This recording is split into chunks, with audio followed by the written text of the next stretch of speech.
The wind slammed against the ranch house with a force that made the wooden walls tremble, as if the storm itself were trying to break inside.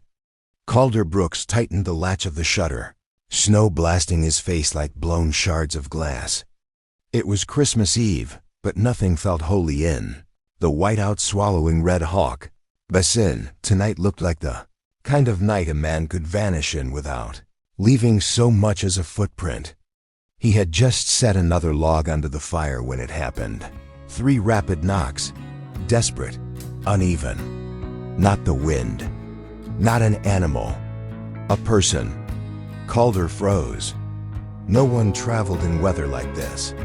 No one should have even survived out there. A faint, strained voice pierced the howling storm. "Please, open the door." He reached for his rifle, out of habit, not hostility. Out here, danger came wearing many faces. When he cracked the door open, a blast of ice and snow burst inward. Swirling around, a figure collapsed on the threshold. A woman, barely conscious. Her hair was braided with frost, her clothes torn, her breath shallow. Skin wind-burned, trembling uncontrollably. Apache, Calder realized instantly. Her lips moved weakly. "Shelter, please. Just until morning. I can work. I won't be trouble." Before Calder could answer, her knees gave out and she slumped into him. He felt how cold she was, colder than the storm itself. Leaving her outside meant killing her. And he had buried enough people in this lifetime. "Easy," he murmured, pulling her inside. "You're safe now." She flinched at the word safe, as if it hurt her. Little Annie peeked from the stairs, clutching her rag doll. "Papa, who is she?" Calder didn't know, but he could see the terror in the woman's eyes, terror that didn't come from the storm. "My name is Onata," she whispered, forcing the words out. "I ran. Please don't send me back." Calder didn't ask from whom. Not yet. The wind screamed against the windows, shaking the house. Whatever she was running from, it was still out there. And now it had the scent. The storm raged through the night, rattling the windows like a living thing trying to claw its way inside. Calder kept the fire burning high, glancing every few minutes at the stranger, now wrapped in blankets on the couch. Onata's breathing had steadied, but fear still clung to her like frost that refused to thaw. Annie sat beside her, clutching a mug of warm milk as if guarding their unexpected guest. When Onata finally opened her eyes again, they flicked around the room with the skittishness of a wild horse. Calder recognized that look, someone who had spent too long expecting danger at every corner. She tried to sit up, wincing as pain shot through her limbs. Her clothes had been torn clean across the shoulder, the edge of a bruise peeking through like a shadow. "You shouldn't move yet," Calder said gently. Onata stiffened. Even kindness made her wary. "You saved me," she whispered, her voice like thin ice cracking. "But you don't owe me anything. If the storm lets up, I will go." Annie frowned. "But you're hurt." "I've survived worse," Onata answered, though her shaking hands betrayed her words. Calder crouched beside her. "You don't have to run tonight. Whoever you're afraid of, they won't reach you here. Not in this storm." Her eyes darkened. "Storms end." Something in the way she said it made Calder's stomach twist. He didn't ask for details she wasn't ready to give then, but he had lived enough winters to know when danger was more than weather. He stood, motioning toward the kitchen. "You're safe in this house. Rest. Eat if you can." When he returned with broth, Onata hesitated before accepting it, as though taking help was a debt she feared she could never repay. After a long moment, she nodded once, solemnly, like sealing a pact. "Thank you," she murmured. Annie moved closer. "You can stay for Christmas," she offered with the unfiltered sincerity only children possessed. Something flickered across Onata's face, pain mixed with gratitude. "I do not know Christmas," she admitted softly. "We can show you," Annie said. Calder watched Onata's expression soften by a fraction, though the weight of her fear never fully lifted. She stared into the fire, its glow painting her features in gold and shadow, as if she were caught between two worlds, the place she fled and the fragile refuge she'd stumbled into. Outside, the storm howled on. Inside, something quieter, but no less powerful began to shift. By morning, the storm had relented, leaving the ranch draped in untouched white, like the world had been wiped clean overnight. Calder stepped outside to inspect the fences, his boots sinking deep into fresh snow. The air was painfully cold, but still. He didn't trust still, not with a stranger's fear lingering in his home like a warning. When he returned inside, he found Onata already awake. She stood near the woodpile, carefully stacking logs with the precision of someone who had worked for every scrap of survival. The blanket had been folded neatly. She moved gingerly, but with determination, refusing the weakness her body tried to impose. "You don't need to do chores," Calder said. "I must repay shelter," she insisted. "I cannot take without giving. That's not how this works." Onata paused, studying him with guarded eyes that searched for motives, traps, unspoken rules. "Then tell me how it works in your home," Calder considered. He hadn't answered that question for himself since Margaret died. "It works," he said slowly, "by looking out for the people under this roof. No debts, no bargains, just people helping each other." Onata looked unconvinced but said nothing. Annie came bounding down the stairs, with the excitement only a child could sustain after a blizzard. "Papa, can we show her the tree?" Onata blinked. "Tree?" "Our Christmas tree," Annie explained, tugging gently at her hand. "We haven't decorated it yet." Calder opened his mouth to politely decline. Onata needed rest, but she surprised him by nodding. Annie led her to the corner where a small pine stood waiting, branches dusted with melted snow. The moment Onata touched one of the needles, something changed. Her fingers lingered on the branch, as though she were trying to remember a feeling she had lost long ago. Annie handed her a wooden star. "You can put the first one." Onata hesitated. The star was simple but warm, worn from years of tiny hands placing it clumsily. She lifted it slowly, hanging it on the highest branch she could reach. When she stepped back, the faintest smile touched her lips, fragile, fleeting, but real. Calder felt something unfamiliar stir in his chest. Hope, maybe, or the ghost of it. But the moment shattered when Onata tensed suddenly, turning toward the window. Her posture sharpened, like a deer catching the whisper of a predator. "Someone was here," she whispered. Calder followed her gaze. Fresh tracks in the snow. Not his, not Annie's. Human, recent. The storm had hidden more than a refugee last night. It had carried something else with it. Calder's hand tightened on the rifle. The tracks led toward the house, cutting across the fresh snow like a knife. Onata's eyes darted to the door, then back at him, sharp with tension. She didn't need to speak. Calder already knew what she feared. "They found me," she whispered, voice taut with barely controlled panic. I have no choice now." Calder stepped closer. "Then we make sure they don't get in," he said, his tone calm but firm. Years of surviving harsh winters, bar fights, and failing crops had taught him one rule: you protect the people under your roof, no matter the cost. Annie clutched the edge of the table, her small face pale. "Who are they?" Onata's jaw tightened. "People from my past. Dangerous people. Men who don't care what happens to anyone, only that I return to them." Calder's mind raced. He'd faced outlaws before, but something in Onata's voice, an edge of despair, sharpened by survival, made the danger tangible. The storm had passed, but the real storm was coming, and it wasn't outside. He crouched beside her. "We'll face them together," he said. "No one hurts you here." Onata's gaze softened briefly, but fear still lingered. She glanced at Annie. You are very brave to stay near me."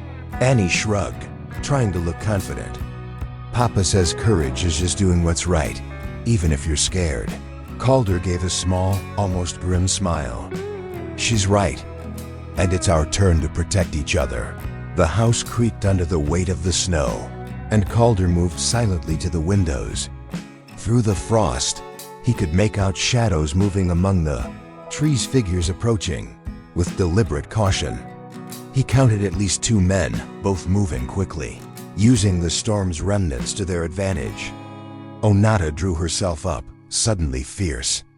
"I can help," she said, reaching for a small hunting knife strapped to her belt. "They will not take me without a fight." "No," Calder interrupted firmly.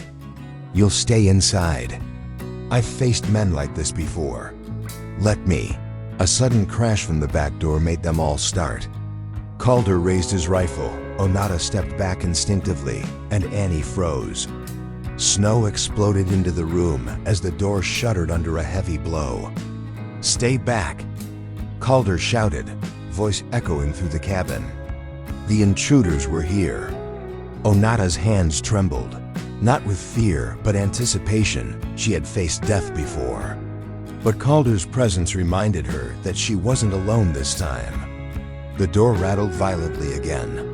Calder gritted his teeth, planting his feet firmly against the floor. He could hear voices now, rough, commanding, unfamiliar. "You sure she's here?" A man barked from outside, muffled by the snow.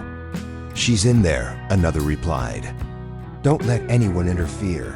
Calder glanced at Onata. "Are there more of them?" She shook her head rapidly. "Just him, one. But he's dangerous. The other is his shadow, always nearby watching." Annie buried her face against Calder's leg, shivering.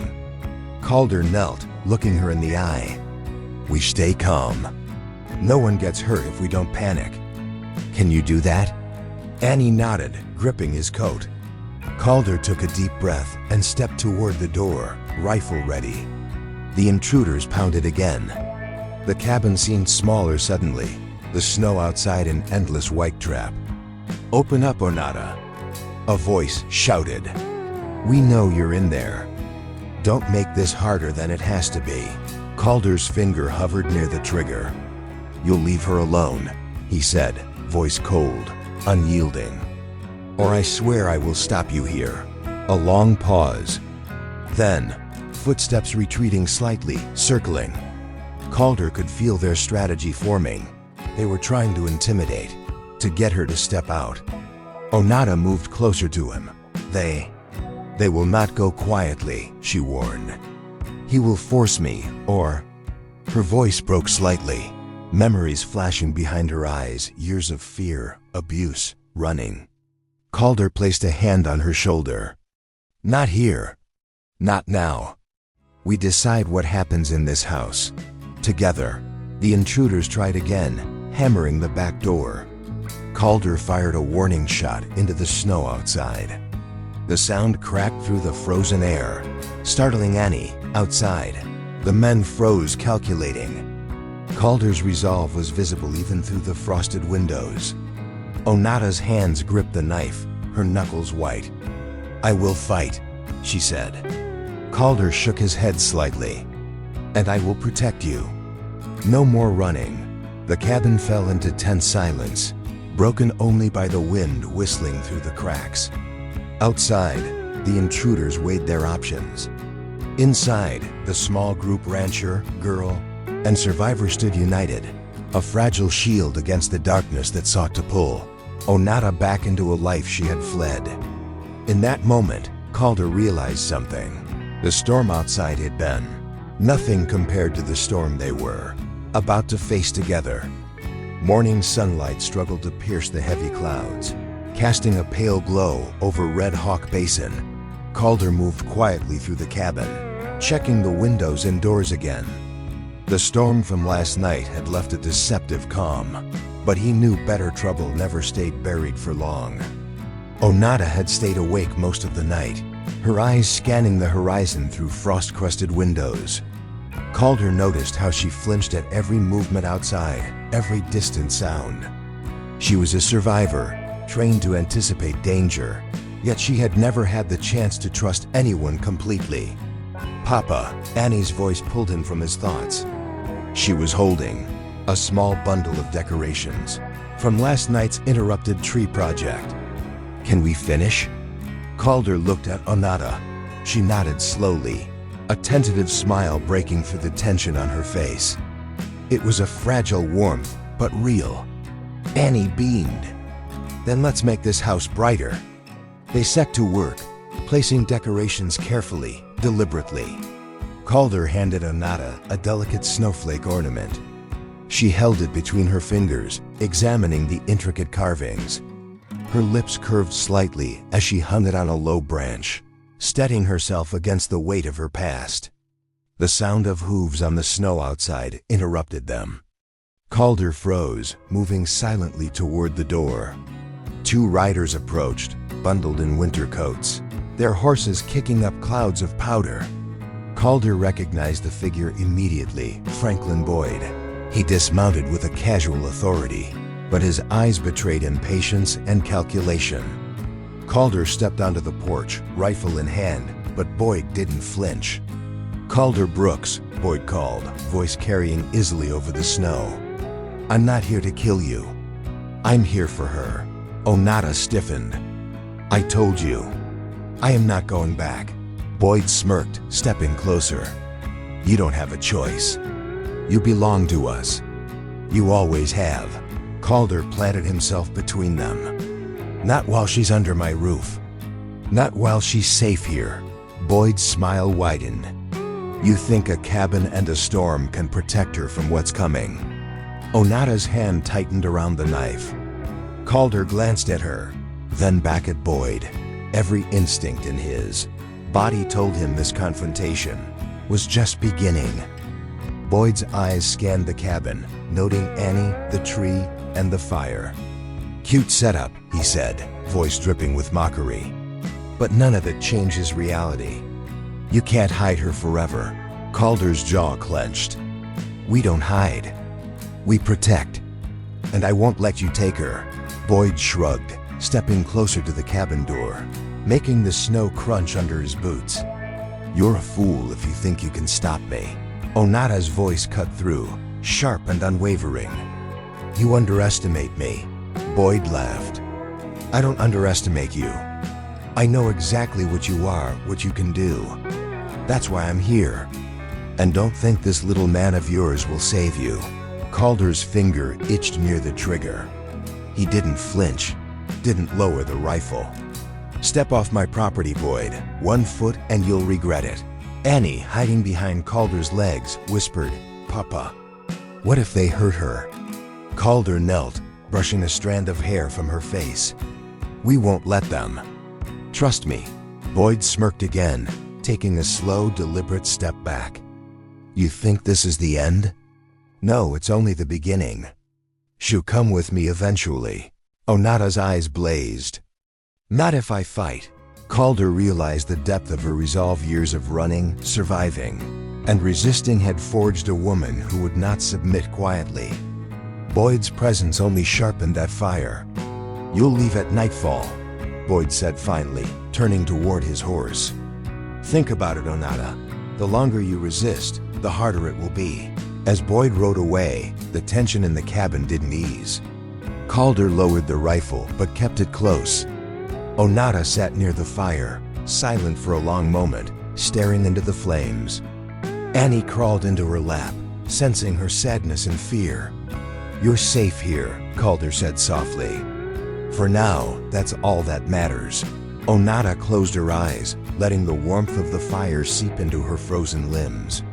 She had survived countless threats, but for the first time in years, she felt a glimmer of something she had thought impossible: safety, trust, and maybe, just maybe, a family.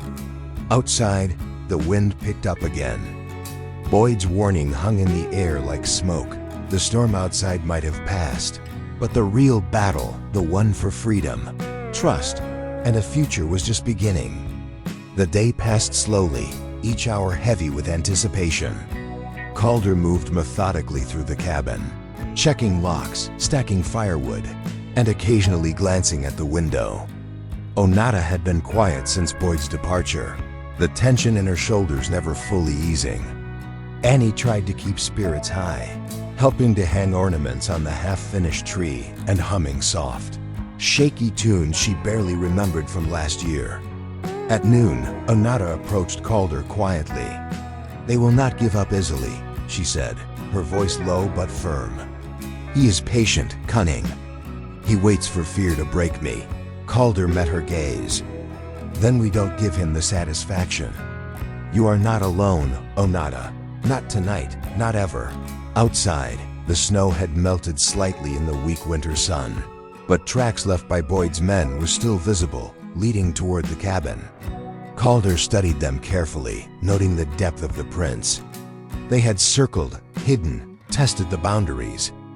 This wasn't just pursuit, it was a hunt. Annie tugged at Onata's sleeve. "Can we finish the tree, please?" Onata looked down at the child, softened by innocence. She nodded slowly. "Yes. For now, we can have a small piece." They returned to the tree, placing ornaments carefully, each movement deliberate, almost ritualistic. The warmth of the cabin was a stark contrast to the cold threat outside, yet every creak of the floorboards, every gust of wind against the shutters, reminded them the danger was real.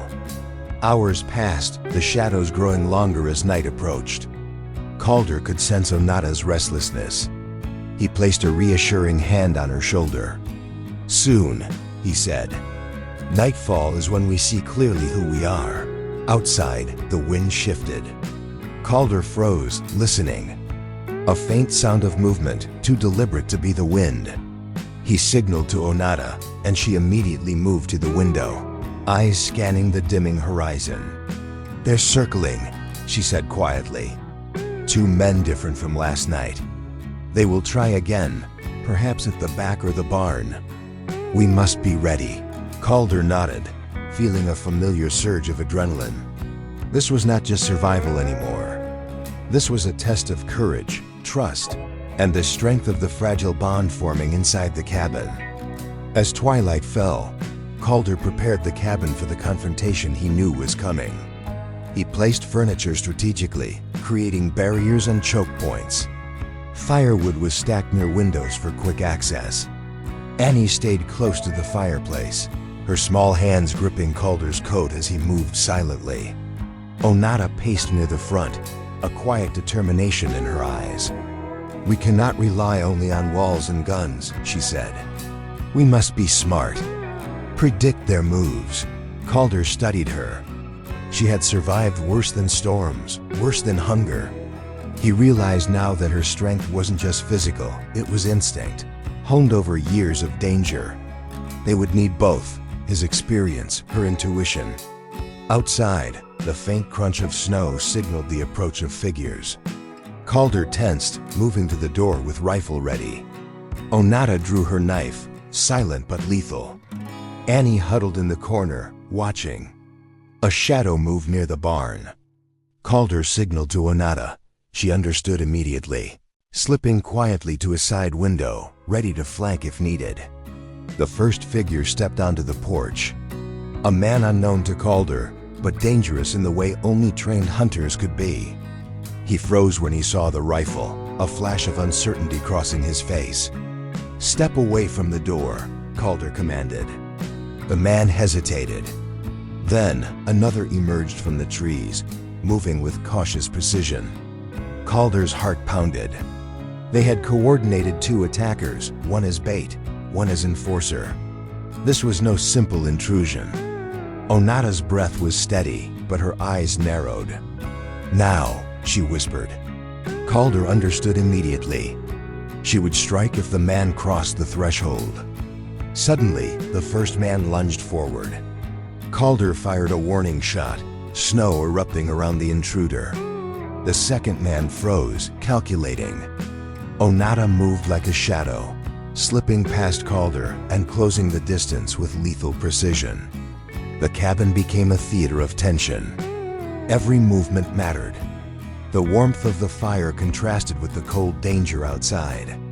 Annie clutched the hearth, eyes wide, but Calder could see the spark of understanding forming in her young mind. Courage could take many shapes. By the time the men retreated into the shadows, the cabin was silent again, the air thick with adrenaline. Calder lowered his rifle slowly. Onata returned, knife sheathed, eyes fierce but calm. "You've survived," Calder said quietly. "And so have we." She nodded, finally allowing herself a small, genuine smile. "Tonight, we are safe. For now." The storm outside might have passed, but inside, a bond had formed, one of trust, courage, and the first fragile threads of family. The morning after the confrontation arrived quietly, almost deceptively. Red Hawk Basin was calm, the snow glistening in the pale winter sun. But Calder knew the calm was fragile. Danger hadn't vanished, it had only retreated, biding its time. Inside the cabin, the fire burned bright, casting warmth across the small living space. Annie sat near it, carefully placing the final ornaments on the Christmas tree. Her face shone with determination and joy, trying to bring a sense of normalcy back into their fragile world. Onata moved about the cabin with a purpose Calder hadn't seen before. She carried a bucket of water from the well, stacked firewood, and even helped tidy the modest kitchen. Each action was deliberate, almost ceremonial, as if asserting her presence and stake in this new life. Calder watched quietly, appreciating the subtle transformation. She wasn't just surviving, she was reclaiming herself. And for the first time, she wasn't alone. "Papa," Annie called, holding up a delicate string of hand-painted stars. "Can you help us hang these?" Calder nodded. He and Onata worked together, carefully stringing the stars across the branches. Their hands brushed occasionally, each touch carrying an unspoken promise: support, understanding, and the beginning of trust.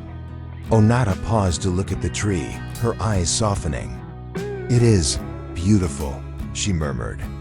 "I have never seen such light in a house that felt so heavy with loss." Calder nodded, thinking of Margaret and the years of grief he had carried. "It can be heavy," he said slowly, "but light can return, if you allow it." For a moment, silence enveloped them. Even the wind outside seemed to respect the pause, as if the world itself held its breath. Then, movement at the edge of the cabin caught Calder's attention. He froze, sensing a shadow flicker across the snow outside. His heart tightened, but then he recognized it. Boyd had returned. Not with violence this time, but with hesitation. The wind carried his words faintly, barely audible over the crackling fire. "Onata." Calder stepped forward, rifle ready, but Boyd raised his hands in surrender. "I'm done," Boyd said. "You've won. She doesn't belong to me." "Not anymore." Onata's eyes widened, relief and disbelief mixing in a fragile smile. Calder kept his hand on the rifle, ready until he saw Boyd mount his horse and ride off, disappearing into the glimmering snow. The tension in the cabin finally began to release. Annie let out a long breath, dropping her arms from the tree. Calder lowered the rifle and moved closer to Onata. "You're safe," he said softly. Onata's lips curved into a small, genuine smile, the first one that reached her eyes. "For the first time in years," she admitted, "I feel free." Annie, not fully understanding the weight of the words, reached for Onata's hand. "You're part of our family now," she said simply. Calder felt a warmth in his chest he hadn't known since Margaret died. For months, grief had been the only constant in his life. Now something new was taking root: hope, trust, and the fragile beginnings of a family built not from past sorrows, but from choice, courage, and love. The three of them gathered around the small Christmas tree.